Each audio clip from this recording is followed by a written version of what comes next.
मजे से काट रहा होगा भले, लेकिन अब जेल की सलाखों के पीछे होगा, क्योंकि उसने अपनी पत्नी के साथ जो किया, और सभी लोग जानते हैं कि उसने क्या क्या हाथापाई की, मारपीट की, तो वो जेल की सलाखों के पीछे भी बहुत जल्द ही होगा।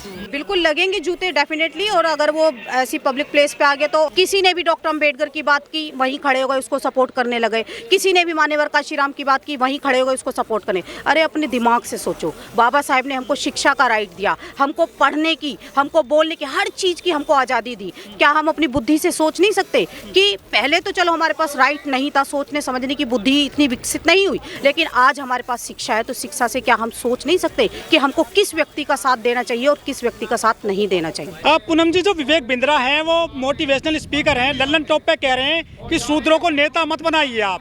उनकी सोच को किस तरह देखती हैं आप? शूद्रों को नेता मत बनाइए, उसका जो विवादित बयान है चर्चा में आप सभी लोग जानते हैं। तो ऐसे मूर्ख व्यक्ति को मैं यही कहना चाहूँगी कि एक बार आप जरा बहुजन महापुरुषों को पढ़ लें। जितने भी महापुरुष हुए, तथागत बुद्ध हुए, जो है ज्योतिबा फूले हुए, सावित्रीबाई फूले हुई, मान्यवर काशीराम, तमाम बहुजन महापुरुष हैं जो योग्यता में किसी से भी कम नहीं हैं, बल्कि उनसे ही ज़्यादा है। और अगर इतिहास अगर किसी ने रचा है तो वो सिर्फ और सिर्फ बहुजन महापुरुषों ने ही रचा है। तो ऐसे मूर्ख को मैं यही कहूँगी कि पहले उठाकर हमारे बहुजनों का इतिहास पढ़ ले, तब कोई विवादित टिप्पणी किसी पर करे। शूद्र तो आज प्रधानमंत्री भी हैं, और जो आदिवासी वो भी शूद्र की श्रेणी में आती हैं। मुख्यमंत्री मायावती रही हैं, वो भी शूद्र रही हैं। अखिलेश वो भी शूद्र रहे हैं, उनके पिता रक्षा मंत्री रहे हैं, वो भी शूद्र रहे हैं। ये कहाँ से ऐसा ज्ञान लेकर आते हैं विवेक बिंद्रा?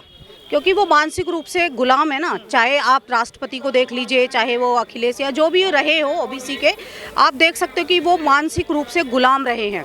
और जब तक इनकी गुलामी नहीं जाएगी, जब तक वो अपने इतिहास को नहीं पढ़ेंगे, नहीं जानेंगे, तब तक वो कुछ नहीं बोलेंगे। वो बड़े स्पीकर हैं देश के, लेकिन अब तो सच्चाई पता चल गई लोगों को कि कैसे वो यूट्यूबर हैं या कैसे फेमस हुए हैं। वो हमारे ही लोगों के जितने भी सब्सक्राइब उनके जो चैनल पे हुए हैं, वो सबसे ज़्यादा हमारे ही लोग हैं।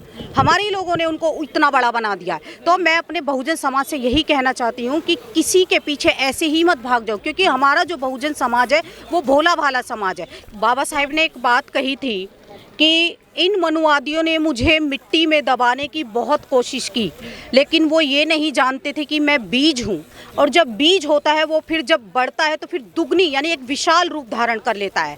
तो बाबा साहेब को तो ये खत्म करना चाहते थे पहले से ही, लेकिन बाबा साहेब को भी अगर जिंदा किया तो मान्यवर काशीराम साहब ने किया। क्योंकि जब वो धरातल पर निकले शाहू फूले अम्बेडकर की विचारधारा लेकर, तो उन्होंने देखा कि जिस महापुरुष के लिए मतलब उन्होंने इतना संघर्ष किया, उन महापुरुषों ने 4-4 बच्चे कुर्बान कर दिए इस समाज के लिए, लेकिन वो समाज उनके बारे में जानता तक नहीं है। और महापुरुषों की विचारधारा उन लोगों को देना कोई आसान काम नहीं था। मान्यवर काशीराम साहेब ने राजनीति का एक तरीके से समीकरण ही बदल दिया उन्होंने। तो आज ज़्यादा ज़रूरत है, जितने भी हमारे बहुजन समाज के लोग हैं, मैं यही कहना चाहती हूँ कि इतिहास को आप पढ़िए, किसी के पीछे ऐसी मत भेड़ चाल चलने। बिंद्रा ने क्या इतिहास नहीं पढ़ा है? बिल्कुल नहीं पढ़ा, तभी तो वो ऐसी बातें करता है। बाबा साहेब के ज्ञान का डंका पूरी दुनिया में बज रहा है, विदेशों में आप जाकर देख लीजिए। तो यहाँ के लोग उनको, बाबा साहेब को सम्मान नहीं देंगे, क्योंकि यहाँ पर जाति के कारण उनको कभी भी सम्मान नहीं दिया जाता। अगर डॉक्टर अम्बेडकर किसी अदर कास्ट में होते तो उनको पूरा भगवान से भी ऊपर उनको ले जाया जाता, लेकिन वो एक जो है अछूत समाज में पैदा हुए, और अछूत समाज में भी जो शिक्षा उन्होंने हासिल की, कितनी मुश्किलों से की, आप सभी लोग जानते हैं, और उन्होंने एक इतिहास को बदल कर रख दिया। विवेक बिंद्रा कह रहे हैं कि शूद्र जो है उनको राजनीति में नहीं आना चाहिए, उनको नेता नहीं बनना चाहिए, वो सही से कानून नहीं चला सकते, जबकि बहन जी 4 बार मुख्यमंत्री बनी उत्तर प्रदेश में। ऐसे मूर्खों के लिए मैं कुछ नहीं कहूँगी, क्योंकि वो मूर्ख हैं और मूर्ख ही रहेंगे। मूर्ख नहीं है वो, मिलियन में उनके सब्सक्राइबर हैं। लेकिन अब लोग जान गए ना कैसे बिजनेस कैसे करें, बताते हैं वो। लेकिन अब तो हमारा बहुजन समाज जान गया ना कि किस तरीके की उनकी मेंटेलिटी है, किस तरीके की उनकी घटिया सोच है, कि जो कभी भी इस देश के SC ST OBC को कभी भी सत्ता पर काबिज नहीं होने देंगे, उनके बीच में रोड़े अटकाएंगे, उनको हर तरह से पीछे करने की कोशिश करेंगे, क्योंकि वो समानता में विश्वास नहीं रखते। वो बिंद्रा पे उनकी पत्नी ने मुकदमा दर्ज कर दिया, 8 दिन पहले शादी हुई थी उनकी। बिल्कुल देख लीजिए आप, रियलिटी सबके सामने है कि अपनी पत्नी के साथ उसने मारपीट की, और मारपीट करने के बाद वो क्यों उस महिला ने क्यों अपना वो जो है FIR कराई, बाबा साहेब के संविधान की बदौलत, है ना। क्योंकि देखिए, जब तक हम लोगों को दूर से देखते हैं तो हमें बहुत अच्छा लगता है, लेकिन रियलिटी किसको पता होती है? जो उनके साथ रहते हैं, जो उनके बीच में रहते हैं। तो वो जो लोगों की नज़रों में जो फेमस हो रहा है, जो लोगों की नज़रों में बड़ा बन रहा है, लेकिन कहीं ना कहीं आज बहुजन समाज जाग गया है और जान भी गया है कि ऐसे लोगों को हमें अपने सर पर नहीं बिठाना चाहिए जो घटिया मानसिकता पे है।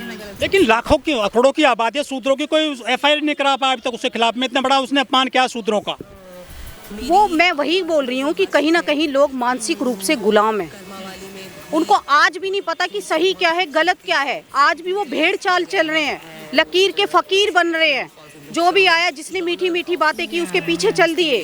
वो अपनी बुद्धि से नहीं सोच पा रहे आज भी। और दल्लन टॉप ऐसे लोगों को क्यों बैठा था अपने मंच पर? वो पिछली बार उसको बैठा दिया था, एक दूसरे व्यक्ति को उसने भी खिलाफ बोला था आरक्षण को लेकर। बिल्कुल, हमारे लोग उन लोगों को सपोर्ट कर रहे हैं, तो ऐसे लोगों का हमें बहिष्कार करना चाहिए। चाहे वो कोई भी हो, कोई भी व्यक्ति हो, चाहे वो सवर्ण का, उसका बहिष्कार करना चाहिए। क्योंकि हमारे ही लोग तो हीरो उनको बना देते हैं, सबसे ज़्यादा वोट देते हैं, सबसे ज़्यादा सब्सक्राइब करते हैं हमारे लोग ही। तो हमारे लोगों को सोचना चाहिए कि हमें अपने चैनल्स को हमको आगे बढ़ाना चाहिए, अपने लोगों को हमको आगे बढ़ाना चाहिए। क्योंकि जो मनुवादी जो लोग हैं, वो कभी भी बहुजन समाज का भला नहीं चाहेंगे, वो कभी भी हमारे लोगों का हाथ पकड़कर ऊपर नहीं लाएंगे, लेकिन वो लोग अपने लोगों का हाथ पकड़कर अपने साथ चलाते हैं। करोड़ों शूद्र हैं, लेकिन वो जो है विरोध करते नहीं दिख रहे हैं। बाकी जो आप जैसे लोग जो एक्टिविस्ट हैं, SC ST हैं, वो विरोध कर रहे हैं। बाकी लोग कहाँ गए? भाई देखिए, जो लोग जागरूक होगा वो सड़कों पर जरूर आएगा। क्योंकि महापुरुष आग का वो शोला है कि कोई उन्हें अगर एक बार पढ़ ले तो वो चैन से घर में बैठ नहीं सकता, चाहे उसकी आर्थिक स्थिति कितनी भी खराब हो। मैंने बहुत सारे लोग ऐसे देखे। सोशल मीडिया पे कह रहे हैं कि जूते मारेंगे विवेक बिंद्रा को, दलित कह रहे हैं अब। बिल्कुल लगेंगे जूते, डेफिनेटली। और अगर वो ऐसी पब्लिक प्लेस पे आ गया तो, और जागरूक व्यक्ति कोई भी होगा, तो जूते एक की जगह 10 लगेंगे। दलित ही क्यों लड़ता है? ओबीसी की भी, शूद्रों को भी। आप तो अनटचेबल में आते हैं ना। देखिए, ये लड़ाई कोई अब की नहीं है, 5000 साल पुरानी है। मनुवाद और ब्राह्मणवाद, जितने भी हमारे महापुरुष रहे, वो लड़ाई चलती हुई आ रही है। कोई अभी 2-4 साल की लड़ाई नहीं है। तो बस मैं यही कहना चाहती हूँ कि आप अपने समाज के बारे में सोचिए, अपने समाज को आगे लेकर के चलिए और अपने इतिहास को पहचानिए। ये नहीं कि कोई भी हमारे सामने आया, मीठी मीठी बातें की और उसके पीछे हम लोग चल दिए। लकीर के फकीर हम बन रहे हैं, आँख पे पट्टी बांध कर चल रहे हैं। और अगर अब नहीं जागे तो आने वाला जो समय होगा वो हमारे बच्चों के लिए अच्छा नहीं होगा। सभी लोग जो है दलितों को, SC ST को क्यों निशाने पर लेते हैं बारी बारी से? क्योंकि देखिए, SC ST OBC जितने भी जो 85% कहा जाता है, हमारे लोग कहते हैं कि हम 85% है। लेकिन यूनिटी किन की है? क्या 85% की यूनिटी है? नहीं है। यूनिटी किन की है? जो 15% की है। जो 15% होते हैं उनकी सरकार बन जाती है, और जो 85% होते हैं वो हाथ मलते रह जाता है। क्यों? क्योंकि हम सभी लोगों को एक प्लेटफॉर्म पर आने की ज़रूरत है, एक दूसरे का साथ देने की ज़रूरत है, एक संगठन के नीचे आने की ज़रूरत है।